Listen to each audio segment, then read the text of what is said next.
tayo'y di na nagkita. Magandang araw po sa inyong lahat, mga giliw naming tagapakinig. Narito po ang karugtong ng kasaysayan na itinampok namin sa linggong ito, dito sa ating dulang. Luha.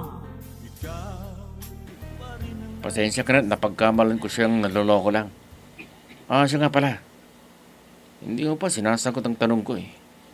Bakit ba hindi ka na naman sumipot sa date natin? Abay, pang ilang beses mo na akong nai-Indian ah. Sabihin mo lang kung nagsasawa ka na sa akin. At madali naman akong kausap. Roger! Siguro, nakakita ka na ng mas gwapo sa akin. Kaya pinagpapalit mo na ako. Hindi totoo yan. Mahal na mahal kita. Hindi ka mamatay ko kung mawawala ka sa akin. Mamatay ko kung mawawala ka sa akin. Bakit mo natiis na hindi ako siputin? Abay, gutom na ako kanina. Hindi naman ako makabili ng pagkain dahil wala akong dalang pera. Paano kasi? Nangako ka na ititreat mo ako. Kaya hindi ko din lang wallet ko. Anong nangyari? Ginutom ako sa mismong araw ng kapanganakan ko. Pasensya ka na. Talagang hindi ko lamang mahindian ng... Sino naman kayang tumatawag na to? Gabing-gabi na. Baka lalaki mo yan. Anong lalaki? Matino itong nobya mo, ano? Para sa akin, ikaw lang ang lalaki sa buhay ko. Hello? Opo, Daddy. Opo. Pupunta na ako dyan. Tumawag si Daddy. Pinapapunta ako sa ospital. Gising na raw si Mami at gusto akong makita. Hindi ka aalis. Ano? At bakit? Dahil gabing-gabi na. Kailangan ako ng mga magulang ko. Lalong-lalo na si Mami. Bakit? May magagawa ka ba para gumaling ang mami mo? May magagawa ka ba? Roger! At pag sinabi kong hindi ka alis, hindi ka alis.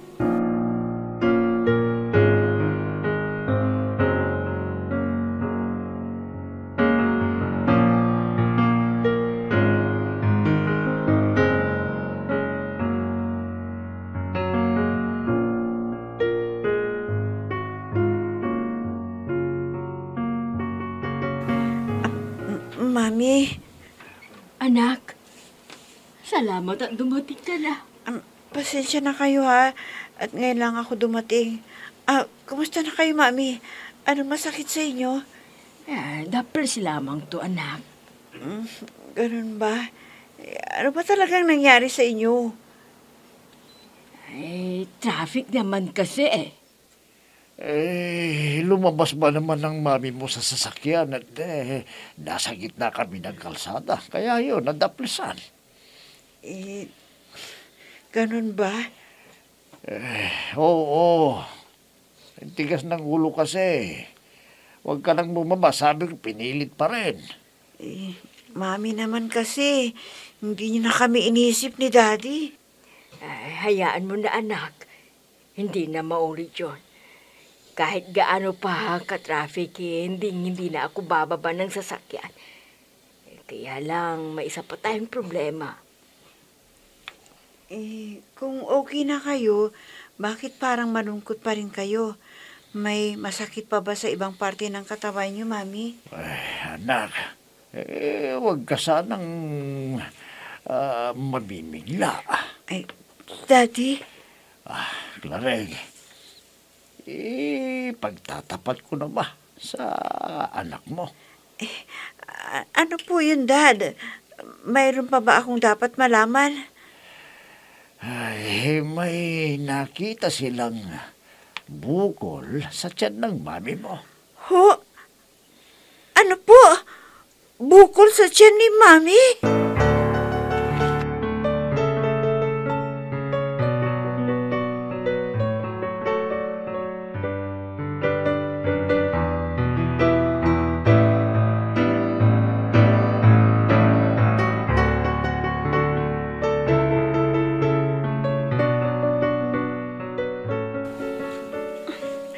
Mahilig ka pala sa lechon manok, Paksiw. Oo. Paborito kong pagkain to. Siya nga pala. Ano pala ang mga hobbies mo? Mahilig ako sa pagbabasa at pagsusulat. Talaga? Oo, bata pa ako kung ano nung na ang sinusulat ko. Marami kaya akong naisulat na tula. Ganun ba? Oo, kaya mula nang maranasan ko ang mag-travel, ay natuklasan ko ang isa kong hilig. At yun ay ang mag-travel around the world. Around the world. Sinasabi ko na nga ba't mayaman to eh. Hindi ito makakapag-travel sa buong mundo kung wala itong pera. Siya nga pala. Pwede ka bang sumulat ng tula para sa akin? Oo ba? Kailan mo gusto? Ikaw, kung kailan ka available. Okay. Kung ganado ako, pwede kahit anong oras. Okay, saan ka ba makakapagsulat? Kailangan focus ako sa pagsusulat at kailangan nakakondisyon ang isip ko. Kung talagang gusto mo, iset natin ang araw at oras para naman makapaghanda ako. Siya nga pala. Hindi kaya tatanungin ng nobya mo kung saan ka pupunta halimbawang sasama ka sa akin? Tatanungin niya siguro kung sasabihin ko na sasama ako sa'yo. Oh, di ba? Ikaw ha? May pagkapilyo ka pala.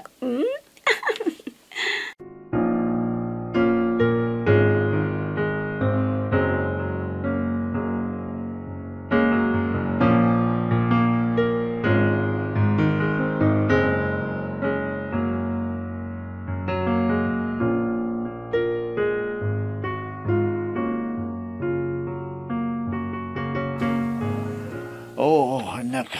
At yun nga ang dahilan. Kung bakit ora-orada nangailangan kami ng malaking halaga ng inay mo para sa agarang operasyon niya. Dahil kung hindi, kapag hindi naagapan daw, lalala at posibleng ikamatay niya. Daddy, hindi naman mahalaga ang pera. Ang mahalaga, ligtas at buhay ang mami. Mabuti naman. At nakita agad ng doktor ang malit na bukol na yun, anak. Pumayag nga ako kaagad na maoperahan siya. Kaya lang malaki rin ang halagang sinabi sa akin. Kaya ganun na lamang ang pag-aalala namin ng inay mo. Dahil may naitatabi nga kami sa mga binibigay mo sa amin, kaya lang hindi naman sapat yun. Sa laki ng halaga na sisingilin sa ating ospital. Siya nga po pala. Kanino kayo kumuha ng pera nang wala pa ako? Nakita ko si Carlo at nahalata niyang balisa ako ng araw na yun. Kaya tinanong niya ako. At nang malaman, agad naman kumuha ng pera sa kanyang wallet at inabot sa akin. Mabait talaga ang Carlo na yun. Mapalad ang mapapangasawa ni Carlo. Mapalad ang babaeng yun.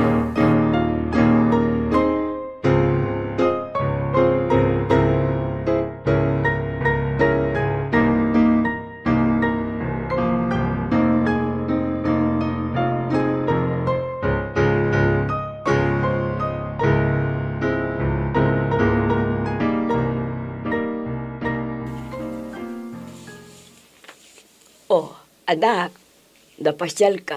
Gabi na. Nasaan si Lani? Ewan ko sa babaeng yun. Kararating lang ng bahay, umalis ka agad. Bakit daw? Na-hospital daw kasi ang mami niya, kaya siya umalis ng bahay. Ano? Na-hospital ang mami ni Lani? Yun naman pala eh. Siyempre talagang pupuntahan ang mami niya. Kaya kahit wala sa oras umalis siya ng bahay. Oo naman, anak. Akala ko kung ano na ang pagkukulang niya sa iyo. Bakit po ba? Siya ba ang gagamot sa ina niya? Pag naroon ba siya, gagaling ba ang mami niya? Ano ka ba naman?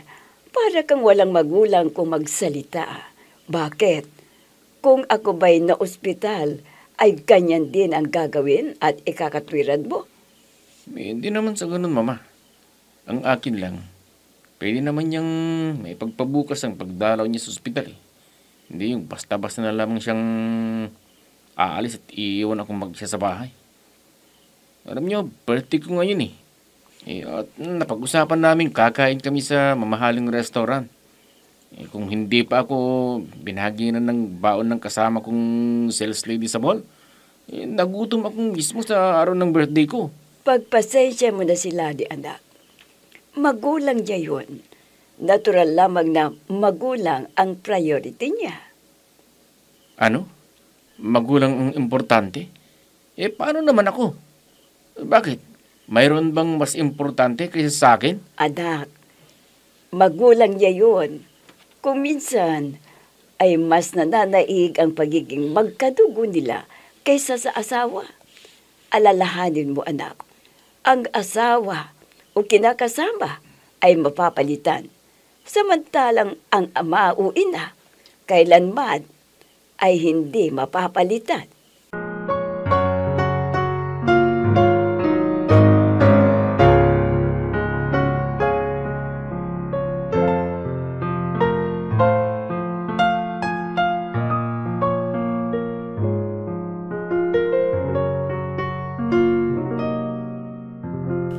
Ang ibig mong sabihin, sinabi ni Carlo kay Lande na pinautang niya tayo ng 30,000 bilang paunang bayad sa operasyon ng nanay mo. Oo. Hinihintay ko nga nabanggitin ni Carlo sa anak mo dahil alam naman ni Carlo na ang anak mo ang bumubuhay sa atin. Pero hanggang sa magpaalam hindi niya nabanggit. Baka hindi mo lamang narinig ang pagbanggit ni Carlo sa anak mo tungkol sa perang binigay sa akin. Nung hindi narinig, magkakaharap kaming tatlo. Naririyan siyang nakaupo at naririto naman ako. Di sinsanay narinig ko na sinabi ni Carlo sa anak mo, pero hindi Ganun ba? Oo. Ngumiti lamang siya sa akin. Kinumusta ako at yun nga, nagkwentuhan na silang dalawa. At hindi talaga nabanggit ang tungkol sa pera na binigay mo. Naku. Sige. Lalo tuloy akong nahihiya kay Carlo nito. Bakit ka naman mahiya? Babayaran naman yun ng anak mo Dahil kung hindi man nabanggit ng anak mo ang tungkol sa perang yon, ako na ang babanggit sa kanya para mabayaran niya si Carlo. Malaki-laki rin yun.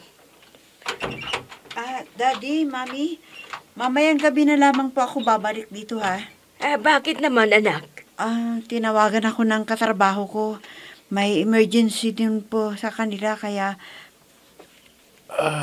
Sige. Nga pala, anak, si Roger, nasaan? Bakit ikaw lamang ang naririto? Siya nga naman, anak. Kahit na hindi pa kayo kasal na dalawa pag ganitong mga pagkakataon, dapat sana iparamdam din niyang pagiging kaisa niya ng damdamin sa atin. Nako, mabuti nga't hindi pa kayo nakasal o dalawa ng lalaking yon. Daddy. Ngayon ko lang naiintindihan ng inay mo. Hindi nga ang Roger na yon ang dapat mong mapangasawa.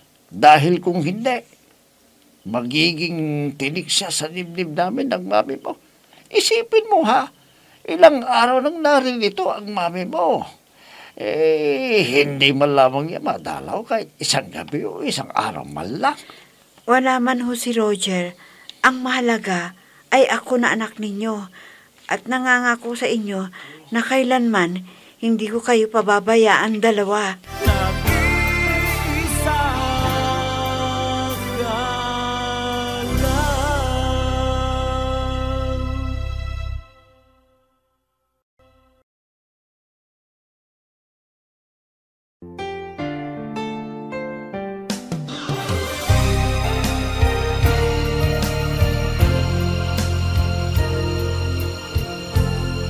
Magmula nang tayo'y di na nagkita, nadama ko ang... Masaya ka ba? Hindi lamang ko masaya. Kundi ako na ang pinakamasayang lalaki sa buong mundo ngayon. Siya nga pala. May isang buwan na tayong nagdi-date. Pero hindi mo pa rin nababanggit sa akin tungkol sa mga magulang mo. Hiwalay na ang mga magulang ko. Dati akong nasa poder ni Papa. Pero nung pakasalan niyang babaeng, ipinalit niya kay Mama. Umalis ako sa poder niya at kay Mama ako sumama. Nasaan ang mama mo? Nasa ibang bansa siya. Nasa ibang bansa. Kaya naman pala sunod sa uso lahat ng isinusot nito. Mayaman nga siya talaga. Roger? Ano yun, sweetheart? Paano kung magbunga ang nangyari sa atin ngayon? Oh, problema ba yun? Di pakakasalan kita. Pakakasalan mo nga ba ako kung alokin kita ng kasal? Oo naman. Basta ba mapapatunayan mo sa akin na mahal mo ko talaga? Mahal na mahal kita, Sheila. Ikaw lamang nag-iisang babae sa puso ko. Paano naman sila na kinakasama mo? Paano kung maghabol siya? Maghabol siya kung gusto niya. Kung may hahabol siya. Dahil una, hindi pa kami kasal. Pangalawa, wala pa kaming anak. Kaya mapapakasalan ko ang kahit sinong babaeng gugustuhin kong pakasalan. At ikaw yun.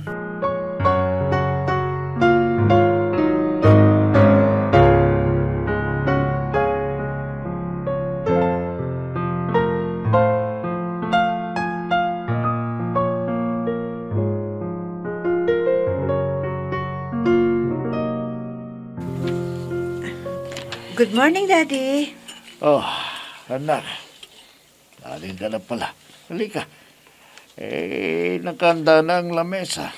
Kumain ka na para makakain ka bago ka umuwi sa inyo. Dinamihan ng mami mo ang niluto niya. Matapa. Alam niyang paborito mo yan eh. Si Mami ang nagluto? Nasaan po siya? Nako, asan pa? Tulad ng dati.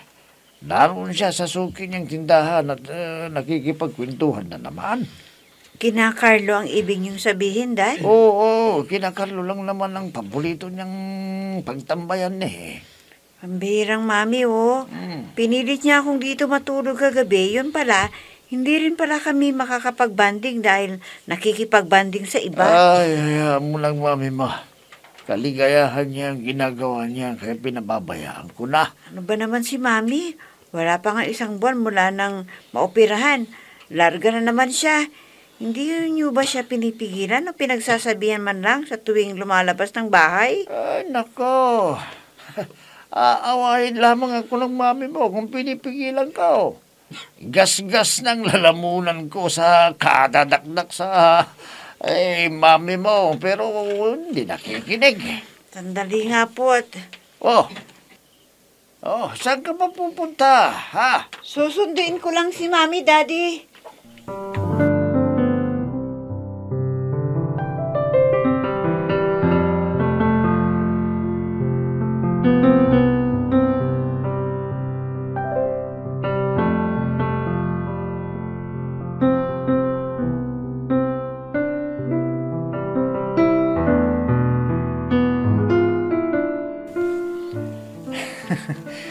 Ito talagang si Aling Laringo.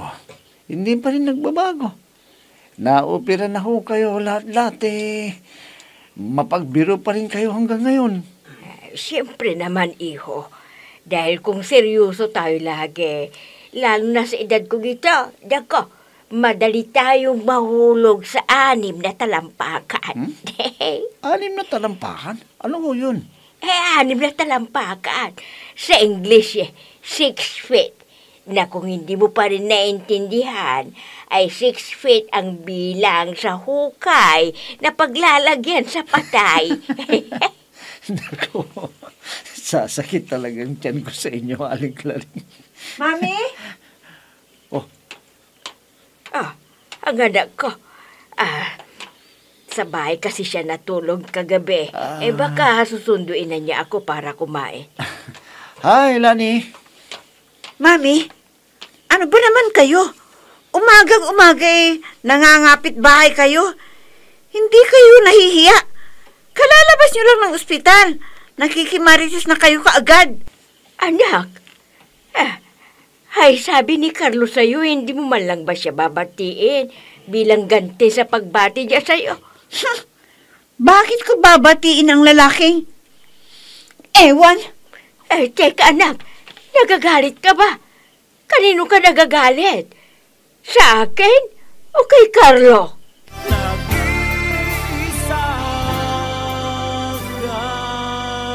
lang.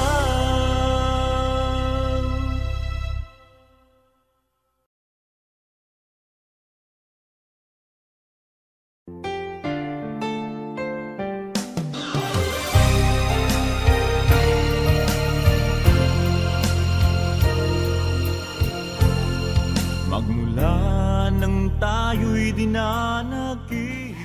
Bakit nga ba galit si Lani? At kanino siya nagagalit? Mga giliw naming tagapakinig, sundan bukas ang karugtong ng kasaysayan na itinambok namin sa linggong ito dito sa ating dulang. Luha! Mga nagbibigay buhay sa ating dula ay sina Mayra Abrehal Narnola, Susan Madicten, Robert De Guzman, Jun Cabato, Emma Dalope, Andrea Solar, Ami Diaz, at si Oscar Ora. Technical Supervision at Musika, Oscar Ora. Nilapatan ng tunog ni Robert De Guzman, Willie Francisco. Sa panulat at direksyon, Eva Alcoriza. Inihahandog sa inyo ng F3 Recording Studio para sa Pambansang Radyo ng Pilipinas, Bombo Radio, Philippines.